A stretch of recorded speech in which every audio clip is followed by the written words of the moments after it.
देवियों और सज्जनों, जगदीश सोशल मीडिया नेटवर्क में आप सभी का दिल से स्वागत। प्रतिदिन के अनुसार प्रस्तुत करते हैं स्वामी वासुदेवानंद जी सरस्वती इनके अमृतमय वाणी द्वारा विष्णु सहस्त्र नाम प्रवचन। प्रथम नमन आपको। जय गुरुदेव। श्री विष्णु सहस्त्रनाम ज्ञान यज्ञ प्रवचन क्रमांक 321, श्लोक क्रमांक 46 और नाम क्रमांक 305।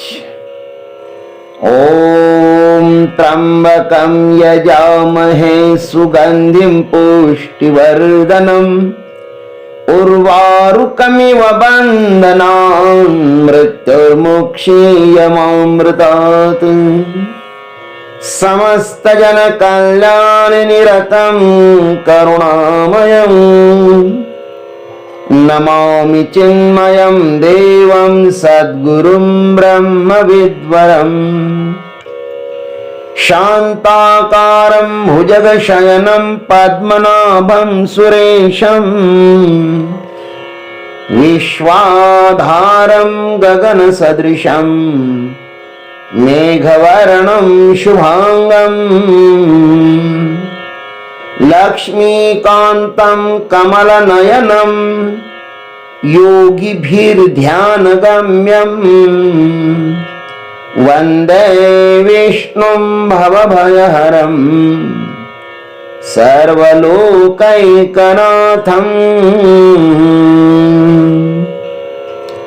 आकाशे तारकं लिङ्गं पाताले हाटकेश्वरं मृत्युलोके महाकालं लिङ्गत्रयं नमोऽस्तुते। युगादि कृद्युगावर्तो नैकमाया महाशनः अदृश्य व्यक्तरूपश्च सहस्रजिदनन्तजित्। ॐ व्यक्तरूपाय नमः। ओम तत्सत।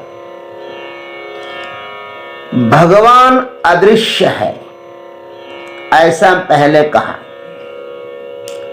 अदृश्य का मतलब यह तो नहीं है कि वह ख पुष्प के समान माने आकाश पुष्प के समान है अथवा खरगोश के शिंग के समान असत्य है, इसका मतलब ऐसा नहीं है। इस पर कहते हैं कि वह परमात्मा अदृश्य ही नहीं है अपितु व्यक्त रूप भी है। वह व्यक्त स्वरूप है। व्यक्त स्वरूपश्च, इसका अर्थ है स्थूल रूप धारण किया हुआ है वो परमात्मा। भाष्यकार लिखते हैं स्थूल रूपेण व्यक्तम स्वरूपम अस्य इति व्यक्त रूपः स्वयं प्रकाशमानत्वात् योगिनां व्यक्त रूपः इति वा।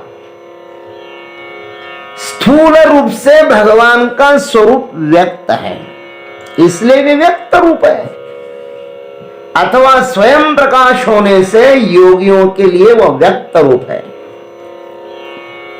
भगवान अदृश्य भी है और व्यक्त भी है। पहले नाम में कहा कि वह अदृश्य है अर्थात इंद्रिय गोचर नहीं होता, और अब कहते हैं कि वह इंद्रिय गोचर होता है। श्रुतियों ने परमात्मा के विषय में ऐसा विरुद्धार्थी वक्तव्य बहुत बार दिया है, क्योंकि वह परमात्मा वाणी के परे है। इसलिए कहते हैं कि तदेजति तन्नयजति तद्दूरे तद्वंतिके। और श्वेतर श्रुति में भी कहा है अपानि पादो जवनो गृहीतो पश्चात पश्यत्य चक्षुः सशृणोत्य कर्णः। देखो, वो परमात्मा हाथ पैरों से रहित होकर भी समस्त वस्तुओं का ग्रहण करने वाला है तथा वेग पूर्वक सर्वत्र गमन करने वाला है। आंखों के बिना ही वह सबको देखता है, कानों के बिना ही वह सब कुछ सुनता है। ऐसा कहा है महाराज। गोस्वामी जी की तो चौपाइया प्रसिद्ध ही है। बिनु पद चलई सुनई बिनु काना, कर बिनु कर मैं करहि बेदीनाना। आनन रहित सकल रस भोगी, बिनु बानी बकता बड़ जोगी। बालकांड में कहा है, जो शब्दों की पकड़ में नहीं आता है, बिनु पद चले सुने बिनु काना, पैर नहीं लेकिन चलता है, कान नहीं लेकिन सुनता है, हाथ नहीं लेकिन काम करता है, मुंह नहीं लेकिन अनेक रस का सेवन करता है, वाणी नहीं उसके पास लेकिन बहुत बड़ा प्रवचन करता है। भगवान शब्दों की पकड़ में नहीं आते हैं, उसके विषय में ऐसा ही कहा जाता है। परमात्मा अनुभव का विषय है। अज्ञानियों की दृष्टि से वह चलता है, खाता है, पीता है, उठता है, बैठता है, और ज्ञानियों की दृष्टि से वह स्थिर ही है। वह कर्ता भी है और अकर्ता भी है, वह व्यक्त भी है और अव्यक्त भी है, वह दृश्य भी है और अदृश्य भी है। परमात्मा जब अवतार धारण करता है तो अज्ञानियों को वह अपने जैसा ही मूढ़, अल्पज्ञ, विकारी जान पड़ता है। वह किसी भी वेश में हो किंतु ज्ञानी उसे पहचान नहीं लेता। ज्ञानी तो उसे पहचान ही लेता है, वो किसी भी अवस्था में हो, क्योंकि दोनों की दृष्टियों में अंतर है। ज्ञानियों के पास दृष्टि है, अज्ञानियों के पास स्थूल दृष्टि होती है और ज्ञानियों के पास दिव्य दृष्टि होती है। भगवान को देखना हो तो दिव्य दृष्टि ही चाहिए। इसलिए तो परमात्मा स्वरूप देखने के लिए भगवान ने अर्जुन को दिव्य दृष्टि दी थी। भगवान ने कहा था, अर्जुन न तुमाम शक्य से द्रष्टुम अनेनैव स्वचक्षुषा दिव्यम ददामि ते चक्षुः पश्य मे योगमैश्वरम। तब अर्जुन को भगवान क्या है यह समझ में आया। ज्ञानी ही जानता है कि यह सब कुछ परमात्मा से वैसे ही उत्पन्न हुआ है। कैसे? श्रुति माता कहते, यथा सुदीप्तात् पावकात् विस्फुलिंगाः सहस्रशः प्रभवन्तः स्वरूपाः तथा अक्षरात् विविधा सौम्य भावाः प्रजायन्ते तत्र चैवापयन्ति। जैसे अग्नि से अनेक चिंगारियां निकलती है ना, अथवा सूरज से अनेक किरण निकल रहे हैं, ठीक वैसे ही परमात्मा से यह नानाविध सृष्टि सतत प्रकट हो रही है। सतत चल रहा है महाराज इसका सर्जन भी चल रहा है, पालन भी हो रहा है और विसर्जन भी हो रहा है। ये समस्त सृष्टि तो उस व्यक्ताव्यक्त, ये व्यक्ताव्यक्त जो सृष्टि है ना, वो परमात्मा का ही संकल्प है। उस परमात्मा ने ही संकल्प किया था, एक हम बहुश्याम। मैं अकेला हूं ना, अब मुझको बहुत होना है। उन्होंने कहा कि एकाकी न रमत, मुझे अकेले को मुझको अकेले को क्या हो रहा है, अच्छा नहीं लगता। मैं अनेक रूप धारण करूं, एकाकी न रमत। सदैव सौम्यमग्रासीत। श्रुति ने कहा कि हे सौम्य, इस संसार के पहले एक ही था, सत ही था। एकमेवा द्वितीयम नेह नानास्ति किंचन, छांदोग्य श्रुति ने भी कहा।